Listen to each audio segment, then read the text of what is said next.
Um dia de cada vez caminhando pela palavra de Deus com reflexão, propósito e vida real.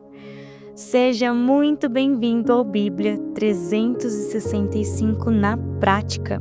Hoje é o dia 5 da nossa jornada e vamos refletir sobre graça, fé e a resposta do coração ao chamado de Deus.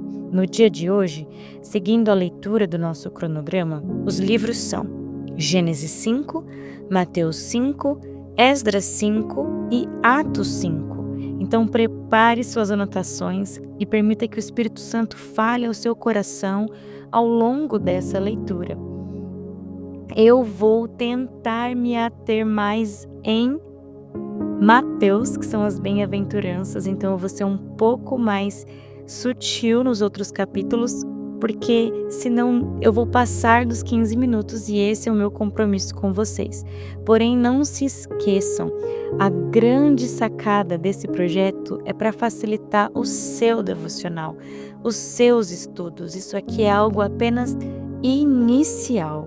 Então, prepare-se aí, já vamos começar em Gênesis 5.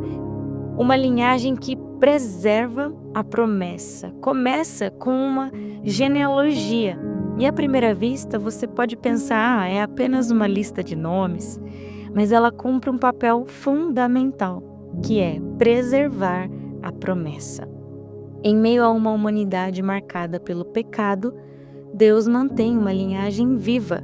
E dentro dessa linhagem, 2 nomes se destacam: Enoque, que significa consagrado. A Bíblia diz que Enoque andou com Deus e que ele não experimentou a morte. Ele simplesmente não apareceu mais, porquanto Deus o tomou para si. E é algo lindo porque Enoque foi o primeiro a suprir o desejo ardente e eterno do coração de Deus, que é relacionamento, intimidade. E o outro nome que aparece aqui é Noé, que significa descanso, alívio, conforto. No verso 29 diz: Este nos consolará acerca de nossas obras e do trabalho de nossas mãos. E guarda esse nominho aí, porque nos próximos capítulos veremos Deus falando com ele e usando a vida dele. E em Mateus 5, o reino começa no coração. Daria para fazer um episódio inteiro só com esse capítulo. Tem muito tesouro aqui, muito ensinamento, mas eu vou ter que me ater às bem-aventuranças apenas. Mas com isso, eu te encorajo a prosseguir o seu estudo nesse capítulo com atenção e anotando aquilo que Jesus ensina ao seu coração.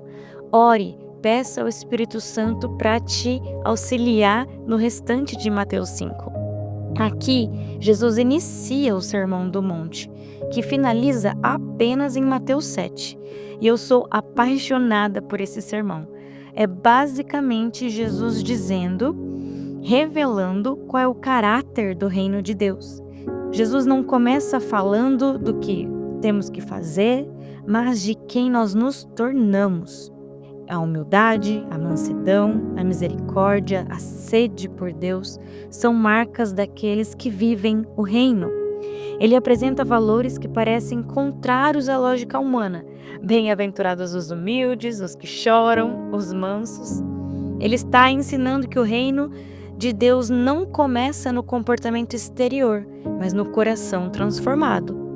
Aqui, aprendemos que seguir Jesus não é apenas mudar atitudes, é permitir que Ele mude quem somos por dentro. E ele começa dizendo aqui o primeiro, a primeira bem-aventurança.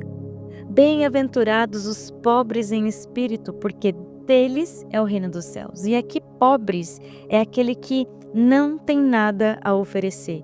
Eu saio de cena, a mais de Deus, a mais do governo dele. Não é o quanto eu jejuo, o quanto eu oro, é sobre Ele.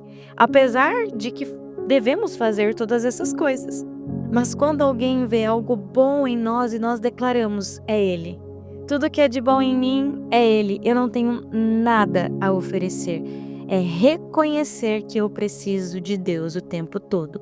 estes são os pobres em espírito. E ele segue: bem-aventurados os que choram, pois serão consolados. E aqui não é qualquer choro, mas é aquele choro de sensibilidade espiritual, sabe? Aquela dor pelo pecado, aquela dor pela injustiça, pela distância de Deus no mundo. Aqui Jesus nos diz que quem sente profundamente experimenta o consolo de Deus. Bem-aventurados os mansos, porque eles herdarão a terra. Mansos são aqueles que sabem quem são. Eu sempre gosto de dar um exemplo do cachorro grande que é atormentado por um filhotinho. E ele não faz nada porque ele sabe que no primeiro latido que ele der, o cachorro pequenininho já sai correndo. Então os mansos são aqueles que não precisam se provar. Não é fraqueza. No original significa força sob controle. Deus confia a herança a quem não precisa dominar pela força. Bem-aventurados os que têm fome e sede de justiça, pois serão fartos. E justiça aqui não é a justiça social ou do que você acha justo ou não, mas é o desejo profundo de viver alinhado com Deus. Deus satisfaz quem o busca. Eu quero que a justiça de Deus seja vista. Estes serão fartos. Bem-aventurados os misericordiosos, porque alcançarão misericórdia. Misericórdia é agir com compaixão, mesmo quando o outro não merece. Quem entende a graça, passa a graça adiante. E esses também alcançam graça. Bem-aventurados os limpos de coração. Os limpos de coração, porque verão a Deus. Aqui não fala de perfeição, fala de sinceridade e integridade interior. Quem coloca o seu interior em ordem, quem limpa o seu coração, a sua mente, coloca no lugar certo. Esses que se limpam interiormente verão a Deus no mundo externo, de maneira exterior.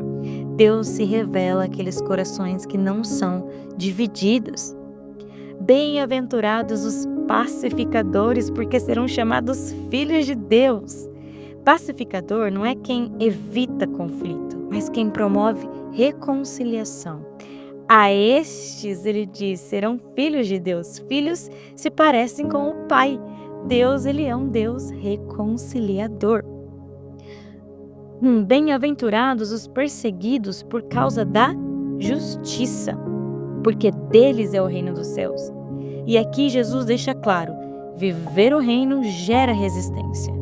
Os que vivem segundo, não a justiça dos homens, mas quem tem fome e sede pela justiça de Deus. Estes deles são o reino dos céus. Os que são perseguidos por quererem a justiça de Deus. A fome e a sede por ouvir e ver a vontade de Deus se cumprindo. Aqui, os que são perseguidos são os que andam na luz por fazerem o bem. Assim como vemos em Atos, quando Pedro e João foram presos por curarem um homem coxo. Aqui ele está dizendo, quando você estiver fazendo aquilo que agrada ao meu coração, bem-aventurado quando você for perseguido. E aí Jesus finaliza, quando falarem mal de vocês, bem-aventurados sois vós. Ele reconhece a dor da rejeição, mas ele aponta para uma recompensa eterna. O céu vê o que a terra rejeita. E o ensino central das bem-aventuranças é Jesus dizendo: o reino não pertence aos fortes, não pertence aos religiosos aparentes, mas aos transformados por dentro. As bem-aventuranças não são metas a alcançar, são frutos de quem anda com Jesus. E assim se cumpre os versículos seguintes: vós sois o sal da terra e a luz do mundo. Quando, eu sou assim? Quando apesar de tudo isso, eu permaneço, então eu brilho, eu trago sabor. Assim, resplandeça a vossa luz diante dos homens, para que todos vejam as suas boas obras e glorifiquem ao Pai que está nos céus. Tem muita coisa mais em Mateus 5, por favor, continue lendo. Se precisar, leia em uma versão mais fácil. Peçam ajuda ao Espírito Santo, mas aprendam diretamente de Jesus nesse texto, pois ele ensina coisas valiosíssimas. Então continue aí depois em Mateus, que a gente já vai partir para Esdras 5 aqui. Aqui a obra do templo ela já foi retomada, depois de anos de oposição, interrupção. Deus levanta profetas para encorajar o povo a continuar aquilo que havia sido parado. E então os Zorobabel e Jesua se levantam e começam a edificar a casa de Deus. Tentaram interromper novamente com intimidações, mas no verso 5 você pode ler: porém os olhos de Deus estavam sobre eles, e ninguém os impediu. Eles enviaram, uma carta ao rei Dario, e o Senhor foi com ele até que chegasse a resposta do rei. Leiam essa carta no seu devocional. Se ajudar, leia em versões mais simples, como a NVT, a NBV ou até mesmo na NTLH. Isso nos ensina algo muito importante. O tempo de pausa não é o fim do plano de Deus. E amanhã a gente vai continuar vendo o desenrolar dessa reconstrução. E para finalizar, Atos 5 começa mostrando que Deus leva a sério a sinceridade do coração com a história de Safira e Ananias. Leiam, reflitam, levem em consideração os 2 últimos versículos de ontem, de Atos 4, que foi um exemplo dado verdadeiramente de uma doação através de Barnabé. Vocês vão ver que Safira e Ananias mentem aos apóstolos. E a consequência da mentira desse casal, que é a morte, gera no povo um grande temor ao Senhor. E mesmo diante de perseguições, prisões e ameaça, os apóstolos continuam obedecendo a Deus. E o povo aumentando cada vez mais. Chegaram a ser presos, mas o anjo vem e os solta. E quando os guardas, já se dão por si, eles já estão lá pregando e ensinando novamente. Então os chamam, ainda mandam açoitar e eles saem felizes, porque convém a eles obedecer a Deus. A fé verdadeira gera coragem, a obediência produz testemunho. Não foi falta de honra eles responderem que obedeceriam a Deus primeiro. Vocês vão ler. Eles obedeceram a um comando. E finaliza no versículo 42 dizendo: todos os dias no templo e nas casas não cessavam de ensinar e anunciar Jesus Cristo. Aleluia por isso. Mesmo eles sendo chicoteados, eles tomaram isso como uma grande alegria poder sofrer por Cristo. Então a gente vê hoje que Deus preserva a promessa. Jesus transforma o coração, retorna o que foi interrompido e a fé verdadeira responde com obediência. Nós vamos continuar seguindo a nossa leitura nas próximas semanas. Dava para fazer um episódio inteiro só com esse livro de Atos, com esse livro de Mateus. Então eu encorajo vocês, estudem, busquem as palavras no original, vocês vão ver que há muito mais de Deus. Pai, nós te agradecemos por este momento. Obrigada, Senhor. Obrigada pela tua graça. Obrigada, Deus, por causa da tua aliança que nos alcança todos os dias. Nos ensina a responder ao teu chamado com fé, obediência. Transforma o nosso coração. Nos ajude, assim como Enoque, a entender o desejo do seu coração, que é ter relacionamento e intimidade conosco. Nós te agradecemos e pedimos, nos ajude até o final deste ano. Em nome de Jesus. Amém. Que Deus te acompanhe hoje. Viva essa palavra na prática. Amanhã seguimos juntos no dia 6 da nossa leitura.